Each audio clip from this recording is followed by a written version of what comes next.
소설가 신경숙 씨라는 분이 계십니다. 그분은 젊은 시절에 힘들고 가난하게 살았습니다. 그래서 낮에는 공장 일을 하고 밤에 야학에 가서 공부를 했다고 합니다. 공장 일이 너무 많아서 자주 야학에 지각을 하고 늦게 가게 되면 반성문을 매번 쓰게 되었다고 합니다. 그런데 하루는 그 야학 선생님께서 신경숙 씨를 부르고 이렇게 얘기합니다. 너 소설 한번 써볼래? 반성문을 쓰는 글재주가 좀 뛰어나 보여서 농담 반 진담 반으로 소설을 써보라고 했는데 그 권면과 그 격려가 그 신경숙 씨를 한국의 유명한 소설가로 만들게 해주었습니다. 우리는 생각합니다. 반성문 한 장 쓰는 것이 무슨 의미가 있을까? 회개기도만 하면 뭐가 바뀌게 될까라고 하지만 그렇게 반성문만 쓰고 회개기도 하시는 분들 가운데 실제로 그곳에서 길과 진리를 찾아 자신의 길을 걷는 분들을 많이 만나게 됩니다. 여러분, 사순절 주님의 고난만 생각하면 회개할 거리만, 잘못한 것만 생각나지만 하지만 그것도 참으로 감사할 일입니다. 나를 돌아보는 회개와 반성의 삶 가운데 하나님께서 더욱 새로운 길을 우리에게 인도해 주시리라 믿습니다. 그런 사순절의 삶을 살아가는 저와 여러분이 되기를 바랍니다. 우리 옆에 있는 분들과 이렇게 인사 나누길 원합니다. 회개하는 사순절이 됩시다. 회개하는 사순절이 됩시다. 사순절 두 번째 주간 제자의 길, 두 번째 그리스도처럼이라는 말씀의 제목으로 함께 말씀을 나눠보고자 합니다. 제가 미국에서 개척교회를 하고 그 개척 막 하고 나서는 교회 건물이 없어서 호텔 컨퍼런스 룸에서 예배를 드리고 제가 가지고 있는 스마트폰이 교회 사무실 같은 역할을 했습니다. 자택에 있으면서 스마트폰으로 성도님들과 계속 소통하고 전화하면서 목회를 했습니다. 그런데 하루는 자녀들과 함께 시간을 갖고 있는데 저희 자녀들이 소꿉장난으로 역할극을 하는 것입니다.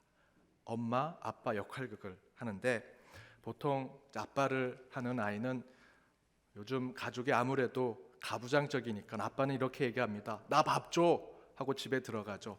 그럼 엄마는 이렇게 얘기합니다. 돈도 못 벌어오면서 뭘 밥 달라고 해요? 집에서 하는 거 그대로 따라하는 거죠. 그런 역할극을 제 아들과 딸이 하고 있는 것입니다. 그래서 저는 유심히 지켜보았습니다. 도대체 나를 어떻게 따라할까? 제 딸이 따라랑 전화를 걸었습니다. 제 아들이 전화를 받더니 마치 저를 따라하듯 그 전화를 받는데 뭐라고 하는지 아십니까? 네 권사님, 네 권사님, 네 잠시만요. 제가 막 개척해서 사무실이 없어 스마트폰으로 성도님들과 통화를 하는데 권사님들이 전화를 참으로 많이 주셨습니다. 그래서 아마 그 권사님들과 통화하는 그 모습을 보면서 매번 제가 예 권사님, 예 권사님 하는 거를 그대로 따라하는 것입니다. 참으로 기특하기도 하고 한편으로 민망하기도 했습니다.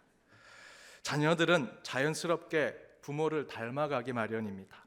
특별히 어린 자녀들은 그들의 마음이 스펀지와 같아서 부모의 모습, 부모의 행동, 부모의 말, 표정까지도 그대로 쫓아가고 닮아가고자 하지요. 그렇다면 우리는 하나님의 자녀로서 당연히 영의 부모이신 하나님을 닮아가야 할 것입니다. 이에 대해서 이번 사순절 기간에 저희가 제자도라고 하는 책 묵상을 하고 있는데 이 책의 저자 존 스토트 목사님은 어린 시절에 자신이 당황스럽게 했던 질문들이 있었다라고 이렇게 얘기합니다. 당신을 향한 하나님의 목적이 무엇이라 생각합니까? 회심했다면 그 다음에 해야 할 일이 무엇입니까? 라는 질문을 어린 시절 교회에서 받았을 때 존 스토트 목사님은 당황했다고 합니다. 저도 그 상황에 동의합니다. 저의 신앙을 돌아보면 저희도 이런 우와 잘못을 범할 때가 많습니다. 예수 믿고 교회 오면 끝이다 라고 생각하는 잘못된 생각이지요. 따라서 회심하고 중생해서 예수님을 나의 구원자로 믿게 되었는데 그 다음에 대해서 우리는 진지하고 깊이 있는 고민을 하지 않을 때가 너무 많다는 것입니다. 회심 이후에 교회가 또 성직자가 그리스도인의 삶을 가르쳐 주지 않으니 요즘 시대에 온갖 이단과 잘못된 종말론과 잘못된 선교관을 가진 단체들이 마치 기독교의 진짜인 양 행세를 하는 시대가 되었습니다. 이에 대해서 존 스토트 목사님의 고백은 우리에게 회심과 중생 이후에 참된 제자의 삶이 무엇인가를 가르쳐주고 있습니다. 존 스토트 목사님은 이렇게 말씀하십니다. 회심 이후에 그리스도인은 어떻게 살아가야 하는가라는 질문에 웨스터민스터의 소요리 문답처럼 사람의 제일 되는 목적대로 하나님의 영화롭게 하는 삶을 살아야 한다. 더불어 예수님께서 우리에게 명령하신 대로 하나님 사랑과 이웃 사랑을 하면서 살아야 한다. 근데 그 가운데 한 가지 더 중요한 것이 있는데 바로 이것은 하나님은 자기 백성이 그리스도처럼 되기를 바라신다는 것입니다. 그리스도를 닮아가는 것이 하나님의 백성을 향한 하나님의 뜻입니다 라고 존 스토트 목사님은 이야기하고 있습니다. 또한 예수님처럼이라는 책을 쓴 맥스 루케이도 목사님도 이와 비슷한 이야기를 하십니다. 하나님은 당신이 그리스도 예수의 마음을 품기를 원하십니다. 당신이 차라면 하나님은 엔진을 관할하려 하실 것입니다. 당신이 컴퓨터라면 하나님은 소프트웨어와 하드드라이브를 주관하실 것입니다. 당신이 비행기라면 하나님은 조종석에 앉으실 것입니다. 그러나 당신이 사람이기 때문에 하나님은 당신의 마음을 변화시키길 원하십니다. 하나님은 당신이 예수님처럼 되길 원하신다는 것입니다. 제가 꽤 오래전에 이 맥스 루케이도 목사님의 예수님처럼이라는 책을 읽고 묵상했습니다. 이번 설교를 준비하면서 이 책을 다시 펼쳐들고 방금 읽어드린 그 인용구를 살펴보는데 그 인용구 옆에 제가 이런 메모를 해놨습니다. 하나님은 예수님이 우리 옆에 있기를 원하시는 것이 아니라 우리가 예수님처럼 되기를 원하신다. 그렇습니다. 하나님은 우리가 그저 주님 곁에만 머물길 원하지 않으십니다. 우리 주님이 원하시는 것은 하나님께서 그의 형상대로 우리를 만드셨기 때문에 오늘 함께 읽었던 본문의 말씀대로 우리 인간이 하나님처럼 그리스도처럼 되기를 원하신다라는 것입니다. 앞에서 제 아들이 저를 따라 아빠처럼 전화를 받고 아빠처럼 달리기를 하고 아빠처럼 걷고 아빠처럼 노래를 부르는 모습을 보면 아빠인 저는 좀 머쓱하지만 그 제 아들의 모습은 너무나 사랑스럽습니다. 때로는 기쁘고 고맙기까지 합니다. 내가 뭔데 나를 저렇게 따라하나. 그런 마음은 우리 주님도 똑같으실 것이라 생각이 듭니다. 우리가 예수님처럼 하나님처럼 살고자 노력하는 그 모습을 주님이 보신다면 분명히 주님도 기뻐하실 것입니다. 시편 2편의 증거대로 하나님은 우리를 너는 내 아들이라 내가 너를 낳았도다 라고 말씀하고 계십니다. 그렇다면 우리는 주님의 자녀로서 하나님을 닮아가는 자, 예수 그리스도처럼 살아가는 자들이 되어야 할 것입니다. 이에 대해서 존 스토트 목사님은 제자도라는 책에서 신약 성경을 기준으로 5가지 주님을 닮아가는 모습을 이야기합니다. 첫 번째는 성육신하신 그리스도를 닮아야 한다. 섬김의 삶을 사신 그리스도를 닮아야 한다. 사랑의 삶을 사신 그리스도를 닮아야 한다. 오래 참으신 그리스도를 닮아야 한다. 마지막으로 선교의 사명을 감당하신 그리스도를 닮아야 한다라고 이야기합니다. 이 5가지는 우리가 왜 그리스도처럼 살아야 하는지, 왜 그리스도를 닮아야 하는지를 잘 알려주고 있습니다. 이 5가지를 다 살펴보면 좋겠지만 오늘은 그 가운데 한 가지만을 여러분과 함께 묵상하길 원합니다. 그것은 첫 번째, 성육신하신 그리스도를 닮아가자라는 것입니다. 왜 성육신하신 그리스도를 닮아가자는 주제를 이번 사순절에 깊이 묵상하려고 하는가 하면 바로 이 성육신, 인카네이션, 곧 하늘의 하나님이 이 땅에 인간의 몸으로 오신 그 사건 속에는 고난이 담겨져 있기 때문입니다. 여러분, 하나님에게 있어서 성육신, 곧 말씀이 육신이 되신 사건은 결코 정상적이지 않습니다. 하나님에게 있어서는 정상적이지 않다라는 것입니다. 여기서 정상적이지 않다는 것은 하나님이 하나님답지 않은 모습이 있다라는 것이지요. 하나님이 하나님다운 것은 무엇입니까? 하나님은 전지전능하시고 무소부재하시며 영구불변하신 분이십니다. 그런 모습을 보여주시는 것이 하나님다운 모습입니다. 그런데 그런 절대자 하나님께서 손에 못이 박히실 때 고통을 느끼셨습니다. 불쌍한 자들을 보면 민망히 여기시고 함께 슬퍼하셨습니다. 불의를 보면 분노하시고 화를 내시며 의분을 표현하셨습니다. 그런 인간의 모습을 가지고 이 땅에 하나님이 오신 것입니다. 여러분, 이게 말이 됩니까? 하나님다운 모습이라고 생각하십니까? 하나님은 무감각의 존재로 한쪽으로 치우치지 말아야 하고, 화가 나도 화를 내지 말아야 합니다. 인간의 희노애락과는 상관없는 형이상학적인 지고지순한 존재의 모습을 우리에게 보여주셔야지요. 그런데 인카네이션, 성육신하신 하나님은 우리 인간과 똑같은 모습, 똑같은 마음, 똑같은 성품으로 같이 울고, 같이 웃고, 같이 분노하고, 같이 슬퍼하는 그런 분으로, 하나님으로 이 땅에 오셨다라는 것입니다. 그런데 기독교의 신앙의 출발이 바로 예수의 성육신 사건에서 시작됩니다.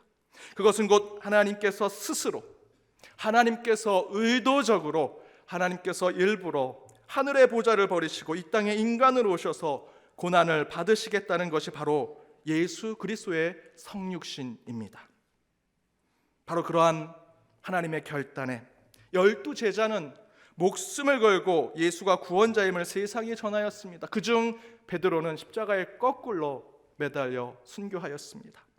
바울은 곳곳에 교회를 세우고 유대교주의와 로마 제국에 대항하여 복음을 전했습니다. 그도 끝내 참수형을 당했습니다. 교회 역사를 보면 수많은 믿음의 선배들이 하나님이 인간이 되신 그 성육신 사건 때문에 생명을 걸고 복음을 전했습니다. 그 가운데 캐나다 시골 출신인 제임스 게일 목사도 그 복음을 들고 이 땅에 찾아와 저희들이 예배드리고 있는 이곳에서 연동교회 일대 목사로서 지금 저희에게도 그 복음의 진리를 이어주고 있는 것입니다. 저와 여러분은 왜 그리스도인이 되었습니까? 교회 오면 복 받으니까, 승진하고 합격하는 복을 받고, 재테크한 부동산, 땅과 집값이 올라가게 될 것이라 믿음으로 그 복을 받을까 해서 그리스도인이 되셨습니까? 한국의 제일 종교가 기독교이니까, 이제 가장 많은 인구가 기독교를 믿으니까 기독교가 기득권의 종교가 되었으니 기독교를 믿자. 장관과 높은 자리에 오르는 사람들을 보면 3분의 1이 아니라 50% 이상 기독교인들이 그 자리를 차지합니다. 그렇게 기득권이 가진 종교가 되었으니 예수를 믿자. 그래서 여러분 그리스도인이 되셨습니까? 3대, 4대, 5대 예수를 믿었으니 조상들이 믿어온 신앙을 내가 이어가자. 그 종교를 이제 나도 믿자 해서 여러분 그리스도인이 되셨습니까? 아니지요. 저는 아니라고 믿습니다. 여러분, 예수를 믿어도 병에 걸리든 병에 걸리지 않든 다 죽습니다. 기독교가 한국의 기득권 종교가 되고 나서부터 교회는 침몰하기 시작했습니다. 제 아무리 예수를 믿어 죽어라 기도해도 안 되는 것은 안 될 때가 있습니다. 제가 노래를 잘 못 부릅니다. 그래서 신학교에 가게 돼서 목사가 되는데 유명한 목사님들 보니까 설교 때 꼭 노래를, 찬양을 하나 부르시더라고요. 그 찬양을 부르면 성도들이 눈물을 흘리며 감동을 받습니다. 하나님, 저도 그런 유명한 목사가 되게 해주십시오. 지금은 노래를 잘 못 부르니 좀 노래 잘하게 해주십시오. 죽어라 기도했는데 끝까지 응답을 안 주셨습니다. 제가 설교 때 혹시 응답은 안 됐지만 설교 때 제가 치고 나가면 하나님이 아이고 할 수 없다, 내가 너에게 노래 잘하는 능력을 주겠다 할 것이라 생각해서 몇 번 설교 때 시도해봤습니다.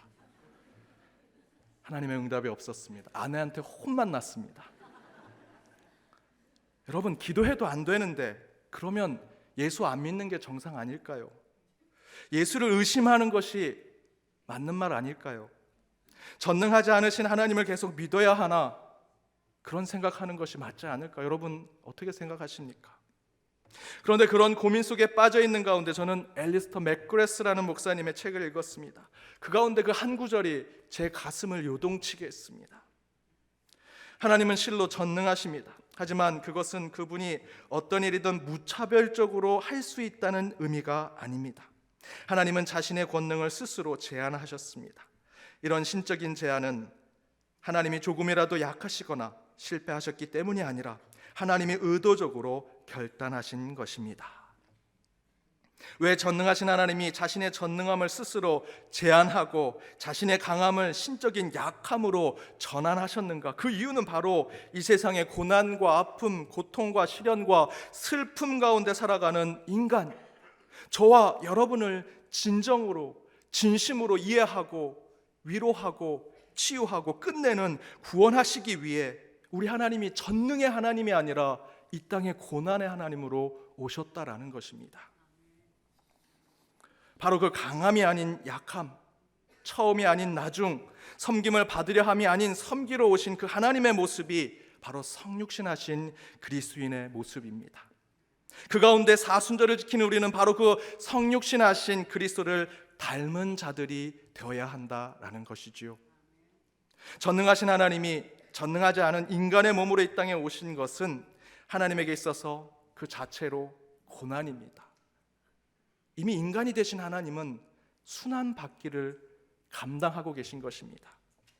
그러나 바로 그 하나님의 고난은 우리가 이 땅에서 참된 인간으로 살도록 만들어주시는 것입니다. 이에 대해서 바울은 이렇게 고백합니다. 우리 스크린을 보고 함께 읽겠습니다. 우리가 참된 인간으로 사는 것은 나를 사랑하사 나를 위하여 자기 자신을 버리신 하나님의 아들을 믿는 믿음 안에서 사는 것이라. 자기를 버리고 하나님의 권능을 포기하시고 하나님의 전능을 제한하시는 그 하나님의 성육신은 하나님에게는 고난이요 아픔이지만 바로 그것 때문에 저와 여러분은 새로운 생명을 갖게 되었고 구원받은 자들이 되었다라는 것입니다. 여러분 한번 생각해 보십시오. 전능하신 창조주 하나님은 도구가 필요하신 분이 아니십니다. 우리는 하나님께서 말씀으로 창조하신 것에 대해 위대한 창조주 하나님을 찬양하고 경배하지만 한번 진지하게 다시 생각해 보십시오. 말씀으로 우주 만물을 창조하셨다는 창세기의 기록은 창조적인 성육신 사건이라고 저는 믿습니다. 무슨 이야기냐? 그 전능하신 하나님이 세상을 창조하시는데 말씀, 제가 1부, 2부, 3부 설교하면 목이 조금 아픕니다. 그런데 우리 하나님이 입을 벌려 이야기하신 이 말씀으로 천지를 창조하셨다는 것입니다. 제가 이렇게 하면 잘하고 있는 것처럼 보이지만 등에 지금 땀이 흐르고 있습니다. 말하는 것은 노동입니다. 우리 하나님이 천지를 창조하실 때 말씀으로 창조하셨다라는 것은 노동을 하셨다라는 것입니다. 또한 우리에게 생명을 불어넣어 주셨습니다. 손으로 진흙으로 만들어 인간을 만드셨다 성경은 기록하고 있습니다. 그럴 이유가 무엇이 있겠습니까? 우리 하나님 전지전능하신 하나님이신데 그냥 눈짓 한 번으로 그냥 생각하고 계시는 거 뚝딱 만드시면 되는 건데, 아니 굳이 하나님이 아니라 천사가 만들면 되는데 그렇게 창조하면 되지, 굳이 말씀이란 방법으로 호흡과 손이란 도구로 창조하셔야 했는가라는 것이지요. 왜 그렇게 창조하셨는가? 왜냐하면 하나님은 창조하실 때부터 하나님의 전능하심과 위대하심을 내려놓으신 분이시기 때문입니다. 하나님 스스로 세상과 교통하기를 원하셨고 관계하기를 원하셨습니다. 그렇게 하기 위해서 전능과 위대하심을 내려놓고 고통과 고난을 감수하시면서 천지를 창조하신 것입니다. 따라서 우리는 말씀으로 창조하신 하나님의 위대하심, 전능하심을 찬양할 것이 아니라 창조하실 때조차 하나님은 전능성과 위대함을 포기하시고 말씀이란 도구로 이 세상과 우리 인간을 창조하신 인카네이션 인 크리에이션, 성육신, 창조 가운데 성육신하신 그 하나님을 찬양해야 한다라는 것입니다. 여러분 한번 생각해 보십시오. 사람들이 홍해에 대해서, 그 홍해 사건의 성경에 대해서 그것이 역사적 사실이냐 아니냐 따져 묻습니다. 진짜 홍해가 갈라졌다, 아니다, 옆길로 갔다, 홍해는 깊지 않았다 등등의 얘기를 합니다. 저는 그런 이야기에 관심이 없습니다. 더 깊은 의구심이 있었습니다. 왜 그렇게 전능하시고 위대하신 하나님이 굳이 물을 가르시고 그곳을 건너게 하시고 또 드라마틱하게 다 건너온 후에 애굽의 병사들이 오면 막 물이 다시 또 닫히게 하셨는가?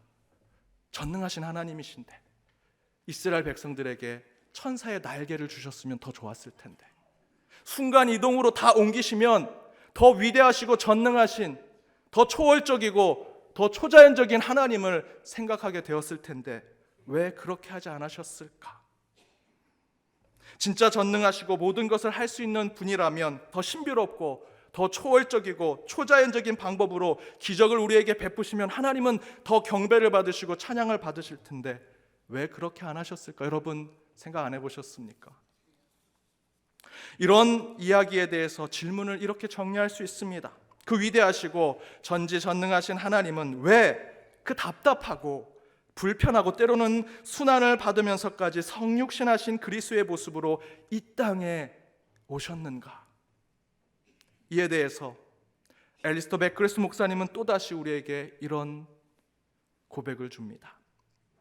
성육신의 교리는 하나님의 겸손을 감동적으로 보여줍니다. 세상을 창조하신 분이 자신이 창조한 세상에 들어오기로 하셨습니다. 로마의 황제처럼 당당하게 권능으로 오신 것이 아니라 로마 제국 한 구석 너저분한 동네에서 아기로 태어나신 것입니다. 하나님은 우리가 있는 곳에서 우리를 만나시기 위해 자신을 낮추셨습니다. 따라서 이제 우리도 그분을 만나려면 우리 스스로 낮춰야만 하는 것입니다. 여러분, 우리가 신앙생활을 할 때 오랜 동안 신앙생활 하신 분들, 직분이 높은 분들, 신앙을 잘하고 있다고 생각하신 분들도 목회자를 찾아와 하나님을 만나지 못하겠어요, 하나님을 느끼지 못하겠어요 라고 하시는 분들이 계십니다. 왜 그렇습니까? 더 낮아지지 못하고 더 겸손하지 못하고 더 주를 위해 고난을 받지 못했기 때문입니다. 우리는 생각하지요, 주님을 만나려면 더 올라가야 된다, 더 채워져야 한다, 더 배우고 듣고 깨달아야 한다, 그러면 하나님을 만날 수 있을 것이다 생각하고 더 오르고 또 올라갑니다. 그런데 맥그레스 목사님은 무엇이라 이야기합니까? 우리가 그분을 만나려면 더 낮춰야 한다, 더 겸손해야 한다, 더 버려야 한다라고 증거합니다. 왜냐하면 그분은 우리보다 더 낮은 곳에 성육신 하셨기 때문입니다. 더 고난이 기다리는 곳에 그의 보좌를 버리고 내려오셨기 때문입니다. 더 섬기는 곳에 임재하셨기 때문에 우리가 진짜 주님을 만나려면 더 내려가야 합니다. 더 겸손해야 하고 더 버려야 합니다. 제가 신앙의 깊은 회의와 방황에 빠졌을 때 저의 멘토와 같은 목사님께 이런 질문을 했습니다. 저는 예수님과 다른 성인이 다른지 모르겠습니다. 예수님이나 다른 신들이나 성인이나 똑같은 것 같습니다. 그때 저의 멘토와 같은 목사님이 이런 답을 주셨습니다. 다른 성인들은 우리에게 세상을 살아가는 이치를 깨닫게 하기 위해서 수많은 경전과 지식과 지혜를 횃불로 우리에게 건네주었다. 그러나 우리 예수님은 연약하고 죄 많은 인간인 우리가 이 세상을 바르게 살 수 있도록 해주기 위해서 그분이 친히 횃불이 되어주셨다. 여러분, 예수 그리스도는 우리를 위해 온몸으로 횃불이 되신 성육신하신 하나님이십니다. 두 번째 사순절입니다. 성육신하신 그리스도를 닮아가고자 한다면 사랑하는 여러분, 주님처럼 낮아지고 겸손하십시오. 그리고 이 교회와 성전에 와서 횃불을 찾으려고 하지 마십시오. 그리스도처럼 친히 여러분의 몸을 태워 세상을 비추는 횃불이 되시기 바랍니다. 그것이 참된 사순절을 보내는 그리스도처럼 살아갈 하나님의 자녀의 모습일 것입니다. 기도하시겠습니다. 인간의 몸으로 오신 하나님, 2019년 사순절을 통해 말씀으로 제자의 길을 걷고자 합니다. 이를 위해 주님을 닮아가기를 원합니다. 성육신하신 주님을 닮아가며 섬기고 살아가며 인내하시는 그리스도를 쫓아가게 하여 주옵소서. 또한 선교의 사명을 감당하는 주님을 닮아가는 자들이 되게 하여 주옵소서. 그러나 무엇보다도 이번 한 주 오늘 주신 말씀대로 겸손과 낮아짐으로 성육신하신 그리스도처럼 살아가기를 원합니다. 횃불을 찾고자 교회에 오는 것이 아니라 횃불이 되고자 결단하며 기도하는 자로 한 주를 살아 참된 제자의 길, 그러한 사순절을 보내는 저희들이 되게 하여 주옵소서. 이 모든 간구 예수님의 이름으로 기도드립니다. 아멘.